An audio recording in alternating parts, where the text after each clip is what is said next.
है यहाँ मेरो बेबी चाहिँ यहाँ छुट्टीको दिन छ अनि मजाले छठमा साइकल कुदाइराख्नु पर्छ बिस्तारै कुदाइछ र कति साह्रो कुदाइसक्यो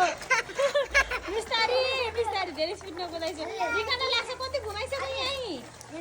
बेबी हुँदैन हुँदैन अनि हजुरलाई चाहिँ साइकल कुदाउन कसले सिकाइदिएको कसले सिकाएको अरे हजुरलाई साइकल कुदाउन सब्याले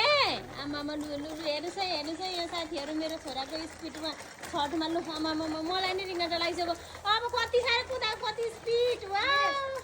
मजा लागिरहेछ हजुरलाई ह्यान्डल पनि फेरि भाँचेको ह्यान्डल छ देखाइदियो त खै कस्तो छ भाँचेको ह्यान्डललाई हजुरले छोड्दैछ न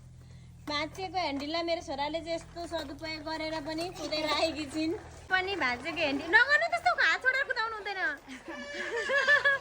हात छोडेर पनि कुदाइसिन्छ मेरो लु त्यस्तो नगर्छ त्यहाँ गर्छु ल हेर्नुहोस् ह्यान्डल पनि भाँचेको छ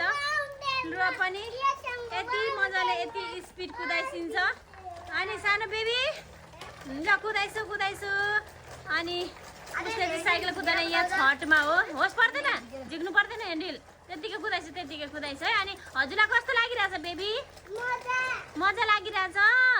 आम्मा कति स्पिड कुदाइसक्यो हो हजुरले ल अलिक यता ल्याइस न यता आम्मा लु फर्काइसो